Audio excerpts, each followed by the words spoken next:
And we're live. So I'm here with someone from Men's Rights Melbourne. You want to introduce yourself, David, and tell us a bit about yourself and Men's Rights Melbourne? And Yeah, no worries. My name is David Williams. I'm founder of Men's Rights Melbourne. I've had the group for around 2.5 years now. I'm not that really big online, except for like when I've got something relevant to post, like whether it be a slut walk, like a march, or just something. There's anything relevant right now. The reason why I'm doing this is for the red pill. so sorry about that. Yeah, I just had some feedback from the other video. You forgot to mute. Yeah. Is that all right now? Well, I couldn't hear the feedback, but I assume that you. Okay, that's fine. That's all sorted. Yeah. Anyway, but the reason why I'm here today is the advertise the fact that I'm screening the Australian premiere for the Red Pill movie for the 6th of November. So the 6th of November. That's right, Sunday, 6th of November. So just in case someone is unfamiliar with the red pill, which is unlikely if you're watching my channel, but just in case, tell us a little bit about it. And all right, no worries. Well, okay, it's a movie directed by Cassie J. She's I guess medium to well-known director, especially in the indie field, for doing all sorts of movies. She usually does ones about like, I guess, controversial / like polarizing issues. Like she's done one about transgenderism. She's done one about radical Christians, and now she's doing the one about men's rights. And this one's just more or less, well, first it was a feminist perspective on it, but as she got deeper into it, she was like, realized that there's a lot more to men's rights than meets the eye, especially from the media's perspective, and she became more and more sympathetic towards men's rights as she got further into the industry. Yeah, well, that seems to be the case. I mean, I haven't seen the documentary yet, but it certainly seems to be the case that she started with a preconceived notion of what the men's rights movement is, and then by the end of it, she'd completely changed her opinion. Yeah, and I've only spoken to the one of the producers, Anna Laherg, I think that's how you pronounce her name, and she seemed like to be on the similar perspective where I think she was at one point of the regular idea from the media that we, all men's rights are kind of cave-dwelling monsters, and realize most of us aren't. Yeah, exactly. Yeah, I'm a cave-dwelling monster, but I climbed one. Well, yeah, we can't discriminate against cave-dwelling monsters, can we? That's right. So hopefully the movie is fair and unbiased. It definitely seems to be what we're getting from it. Yeah. Although I won't judge until I've seen it though. But at this moment, I think it's being released in New York, isn't it? Or it should have shown by now, maybe finished an hour or something. I think it was screening tonight, and I haven't had any.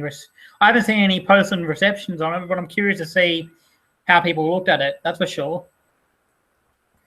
Yeah, I saw Karen and Alison go in live before, so that was, I don't know, maybe 2 or 3 hours ago. So it would have been shown by now, would have finished. Yeah, I think it lasts 90 minutes, so it's definitely would have finished by now. But I think we have to wait probably a day or so before we get any idea of how it went. It's either going to be really, really good or really, really bad. I think Karen was going to do an after talk, and I think Michael Kimmel was going to be there too. Oh, cool. You know Michael Kimmel? Yeah, I know Michael Kimmel. Unfortunately. Yeah, exactly. So this movie struggled with funding at one point. Oh, well, yeah, let's talk about that, because the whole idea was the original, I guess, pursuit of the movie was to be not necessarily a hit piece, but more of a look into the dark underbelly, and as Cassie J's, I guess, perspective changed and her direction of the documentary changed, the people who were funding the movie were like, wait a minute, we're not gonna. That's not what we agreed on. So they took her funding away, about halfway through it, which meant she had to get her funding through Kickstarter. And didn't they offer to fund the whole thing if they had the final cut? yeah, well, that's the idea exactly. Their thing was That if we doesn't can sound control. biased at all, does it? No, not at all. You know, and when she's like, no, wait a minute, and especially when she was showing, I guess, empathy for the people that she was interviewing, they really were concerned about having control, you know, final cut of the film, and she was absolutely against that. So yeah, it should be interesting to see. Like I said, I'm hoping it's really unbiased and Yeah. informative. And I don't mind fair criticism if there's any fair criticism to be made. Well, there's going to be a lot of embarrassed people if it is, you know, unfair criticism, because Milo backed it a lot. Paul Elan, Will Farrell, all your biggest MRAs have really strongly backed it. So if it is unfair, there's going to be a lot of egg on a lot of people's faces, including mine. Well, you're shilling for people to go see it, so I guess exactly. But I can't imagine that though. I think I think it's going to be fair, and I think if there is any criticism, it will be fair criticism. That's what I'm hoping anyway. I'm 99% sure that's going to be the case.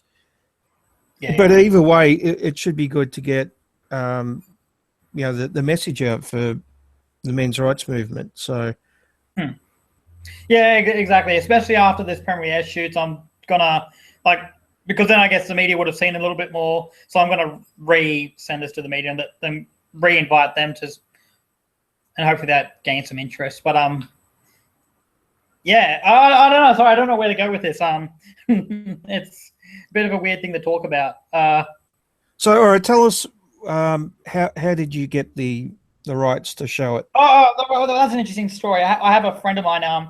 He'd rather say anonymous, but he was one of the backers. He backed $1,000 to the Kickstarter, right, which gives him a rights to screen it one time.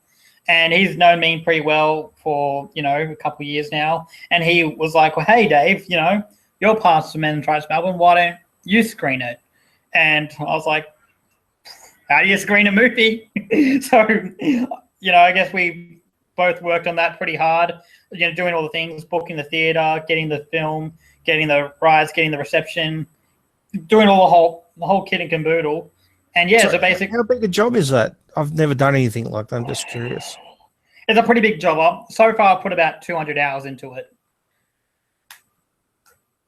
Is it easy to find a theatre that will screen something like this? It's not necessarily that wasn't the difficult part, but there's all those little rigmaroles. Like you have to, like the contracts you have to sign, and you have to hire the staff, and you have to get the right type of film, and you have to, I guess, well, obviously you have to pay up front, which is a bit of a risk, and you've got to organize with the producers to get the film on time, to get it with the people who, the theater on time.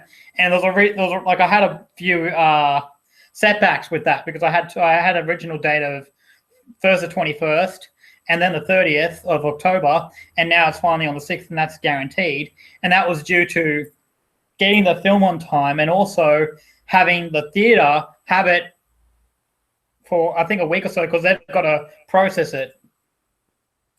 Oh, really? Yeah, they need 7 days to process it. How do they process it? Well, it's a long story, but it's more or less about converting it into the right type of media file that they use at cinemas. I thought that would have all been sorted out before they got it. No. That's kind of part of how I guess cinema makes money from little guys like us wanting to screen a film one time. They go, well, they add all these little extra fees to make it, which I think is fair enough, because there's a lot of work involved. But you know, and it's not like they're going to make a lot of money out of it. So, you know, they're just going to make that, you know, break even at best. So I can't really blame them. So tell us, you told us it's the 6th of November, right? Yes. So I'll say the location too. At the Kino Theatre, located in the city, just off Collins Street. I'll give you the exact address. Just bear with me. Oh yeah, 45 Collins Street, Kino Theatre in the Melbourne City. About 10-minute walk away from Flinders Street Station. Yeah, that sounds about right. Yeah. So what time does it start? Okay. Well, we're going to have a reception at 5:30, so we're going to have a meet and greet. Everyone can get to know each other. I reckon that'll be a good chance for men's rights activists or other people who are interested in the film just to meet each other and see, because that doesn't really happen often enough, especially on a scale of 30 to 70 people. So I reckon that'll be good. And then after an hour or so, which the 6:30 is when the film starts, and if everything goes right, we should be all out by about 8:30. Sounds good. So it's just the one screening to start with? Yeah, just the one screening to start with. If I got a lot of interest and it's really kicked off, I could definitely organize more screenings, but that would have to take a lot of interest. I need to get like several hundred tickets pre-purchased before I could even consider that. So how many seats do you need to fill? Right now, I'm in a 70-seat theatre, but the more tickets I sell, the bigger the theatre can go, all the way up to 250 seats. If I go above that, if I did do 250, I'd rather do 2 separate screenings in a 150-seat theatre. So have you sold many tickets at the moment? Yeah, well, so far it's over half capacity. Well, that's not too bad. It's not too bad, but I still would like to get it full. It's only because I said it's a 70-seat theatre, so I'd like to get that, packed to the rafters if I can. There's a possibility, though, that as it's just being released today, there will be some publicity which will maybe kick off more people being interested. Absolutely, that's what I'm kind of betting on, and that's why I'm even confident that after the film's been released in America, there'll be a lot more interest for people to see it in Australia and even in Melbourne. And so, yeah, because the idea, I'm going to put this on the table. If I got enough interest from people from like Sydney or Brisbane, like I could probably even help organize someone to screen it there. If I got enough interest. Have you talked to the guys from Men's Rights Sydney?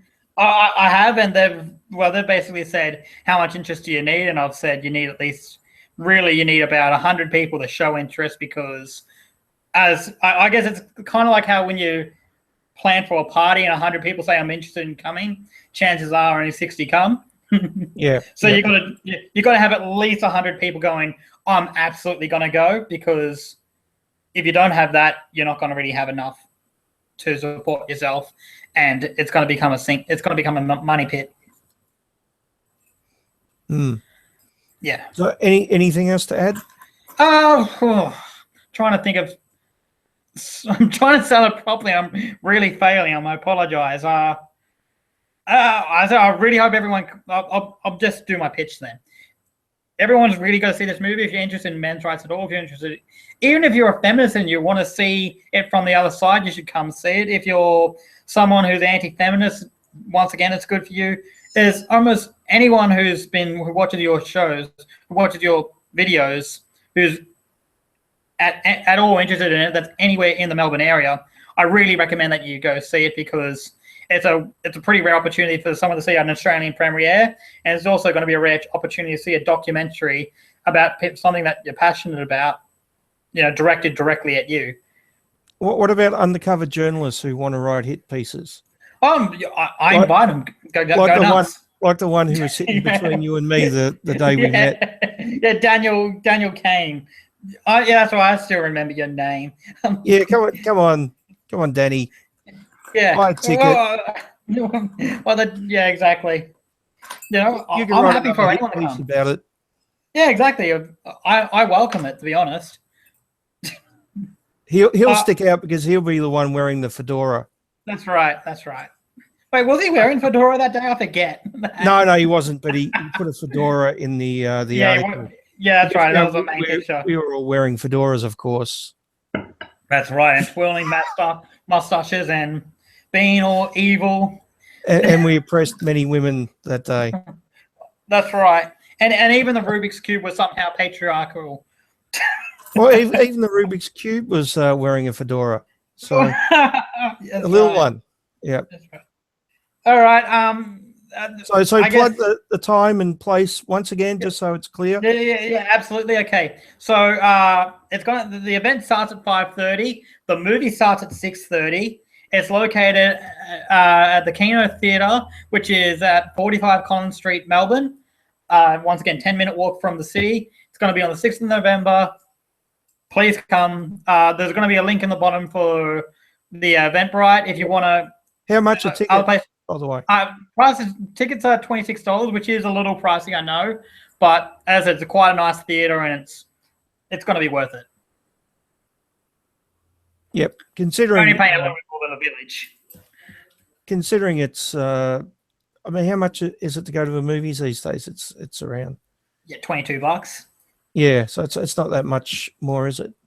No, it's not. And as I said, you're getting a rare opportunity. You're getting to see, the movie, be the first people to see a movie in Australia. How often do you get the chance to do that? And you get to meet David in his fedora. That's right. You know what? I'll tell you what, guys, I'll wear a fedora to this one. All right, I think that's it. Unless you've got anything to add. Nothing I can think of. I'm sorry, I don't know if it's just I'm not prepared for this or I'm just not really thinking properly, but hopefully this works out. just blame the patriarchy. That's what I blame the patriarchy. That's right, or the matriarchy, or whatever.